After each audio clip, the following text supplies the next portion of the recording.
It's kind of sacrilege for a coffee channel to not have an AeroPress video, right? Considering it's one of the most popular and versatile brewers on the market. So what better time to remedy this than with the launch of the new clear AeroPress? So today we'll show you how we like to brew with the AeroPress while also reviewing this new version and an accessory that's kind of a ripoff and doesn't really work very well. It's going to be a fun one, so grab some popcorn and get comfortable.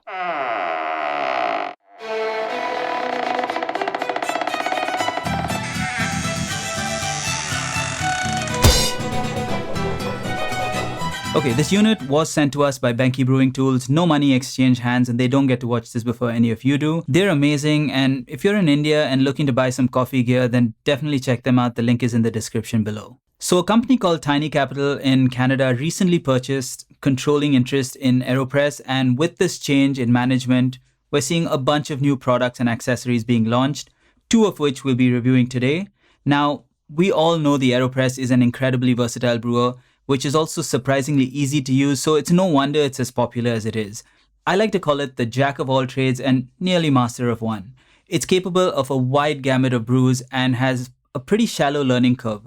There's a ton of content on the internet about the AeroPress, so instead of boring you with redundant information, we'll jump straight to talking about this new clear version. As we always do on this channel, let's dive into design, starting with aesthetics. Now, I'm not sure if you noticed, but this one looks a little different. I'll be very honest, when they first announced it, I was like, why? Who needs a new clear AeroPress when the current one works just fine? But that changed the moment I unboxed it. For those of you who don't know, the first 3 versions of the AeroPress were all clear. And then it progressively got more and more turd colored. And I got lucky with the turdiest one of the lot, which is 2 versions prior. And they even tried to use gold lettering to distract you. But you know the saying, you can't polish a turd. I don't know about you, but I never understood this color choice. Luckily, the version they sell now is actually a cooler gray with red lettering and looks way nicer.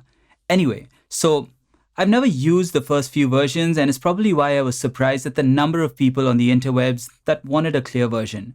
But I can see what all the fuss is about now. It's just really nice to be able to see what's going on inside, and the lack of that delightful brown is just a breath of fresh air. Now, if you inspect a little closer, you will see some blemishes on the surface and these rather ugly injection mold marks around which things aren't so clear, but it isn't super obvious, so it's not such a big deal. Now, I was worried about yellowing and strength over time, but luckily James Hoffman has done a bunch of crazy tests that showed that this material actually holds up quite well in both these respects. But with time, this will get scratched up, lose its brilliance, and fade, much like my dashing looks.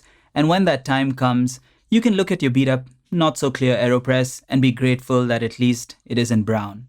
The new filter cap has a different hole pattern, which seems to be purely aesthetic, as it shouldn't have any noticeable effect on the flow dynamics, at least at the pressures that this brewer operates at. And then we have the branding on the body.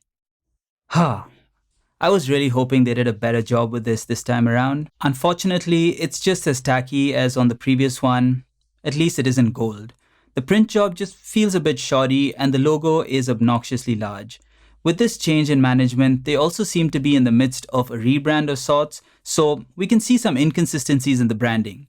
I could be wrong about this, but the website and the new XL version they just launched now sport the new updated logo. However, the clear still sports the original italicized one with the oddly bold A and P. Never liked this, it always looked a bit childish to me. The new logo is definitely a step in the right direction, but there's still something annoying about the variances in the font weight. Like the horizontal stroke or the bar on the E is just a tad too thin compared to the rest of the characters. Anyway, sorry about that tangent, my designer brain just can't help it. But like I said, looks fade, and instead of staring at myself in the mirror now, I obsess over things around me and force you to listen to my opinions. But the truth is, while functionality is more important in most cases, it still matters how things look. But other than that, the clear is pretty much identical in terms of form and dimensions to its predecessor. So let's move on to the build and performance. Okay, so the first thing you notice when you pick this thing up is the weight. If you've used one of the previous models, you'll immediately notice that this is heavier. The clear AeroPress is 233 grams compared to the previous AeroPress, which weighs in at just 183 grams. That's over a 25% increase in weight. While this one is plastic too, it now sports a new material called Triton, which if you've used the tricolate you're familiar with, It's basically a clear BPA-free plastic, but there's a ton of hype around it. I'm always a skeptic when it comes to plastics, but that's a topic for another video. So the slightly thicker walls and possibly denser material add to the heft and give it a more premium feel, which I really enjoy. But on the flip side, this is a travel brewer, so if you're going on a long hike and you're carefully counting every gram that you need to lug around, then this is definitely something to keep in mind. The other subtle change you may notice is the quality of the rubber on the plunger, which seems to look and feel nicer than what was on the previous one. This change in weight and material got me wondering if there would be any significant impact on the thermal properties, but on testing, the differences were negligible, at least at the 1 to 5 minute time frame that these brews typically take. So in terms of performance, the clear AeroPress is pretty much identical to the previous one, and since the old AeroPress didn't really have any issues other than the color, this is great news. A slightly better built, better looking version of a good product, I can't really complain. But speaking of complaining, let's talk about this lovely piece of kit. AeroPress call it the flow control cap, which is ironic, but before I show you why, let me explain what it is and why it exists in the first place. If you've owned the AeroPress for more than a few days, then you've likely come across the inverted method of brewing, and this was invented purely to be able to avoid drips before you're ready to plunge. This flow control cap has a small outlet with a valve that prevents any drips and only allows liquid through when there's enough pressure to push it open. The stock filter cap also has holes on the side which allow for a small amount of water to bypass the coffee bed, and this is also something that the flow cap should theoretically prevent. So here's the flow control cap in action. Yeah, not really controlling anything, to be honest. Now, I'm not sure if I received a lemon, but this thing is leakier than the Titanic. The plastic to plastic seal is just not sufficient to prevent side leaks, and this is without even applying pressure. Now, this is not a new product. The fellow Prismo, which does the same thing, has been around forever. While their marketing was a bit dodgy with claims that it could do espresso or almost espresso or something like that, it can't. The Prismo does an excellent job preventing drips and also allows you to brew with just a metal filter if you choose to. The key difference is that this metal mesh has a silicone gasket that helps form a perfect seal, which is why we use it all the time. In fact, the recipe we're about to brew is with the Prismo, but don't worry if you don't have it. We'll show you how to improvise to get very similar results. You can use the flow control cap too, but the Prismo just does a better job in my opinion. Anyway, let's go. Now before we brew, if you can take a second to AeroPress that like and subscribe button, that would be amazing. Only if you enjoy our content though. Okay, so here's how we like to brew with the AeroPress. Weigh and grind 14 grams of coffee, slightly finer than you would for a pour over. We're at around 500 microns, but this number will change depending on the roast level and the solubility of your coffee. Insert the metal mesh into the Prismo and add 2 AeroPress filters. Yep, this tends to give us a little more clarity. We've seen people use 3, but we're good with 2. You do you. If it makes you uncomfortable, then go ahead and rinse the filter, but it really isn't necessary. Okay, so this next step is where we do things a little differently. Pour in 210 grams of water at 96 degrees Celsius first, and then dump the coffee in. I'll explain why we do this right after we walk you through the recipe, but it also just looks so much nicer with this clear AeroPress. Once the coffee is in, quickly give it 3 firm front to back stirs with the paddle. Avoid circular stirs. Insert the plunger lightly and let it sit. Now, if you don't have the Prismo, then the inverted method is your friend. Insert the plunger a few mm into the brew chamber, add the 200 ml of water, then the coffee, then give it the same 3 front to back stirs. Then lock the stock filter cap preloaded with 2 filter papers and flip the whole thing over carefully and let it sit. Also, if you need to poke and prod a little bit to get all of the coffee grounds into the water before you do the stirs, that's fine. And if you find yourself needing to do more than 3 stirs to get all of your coffee wet, that's fine too. Don't stress about it.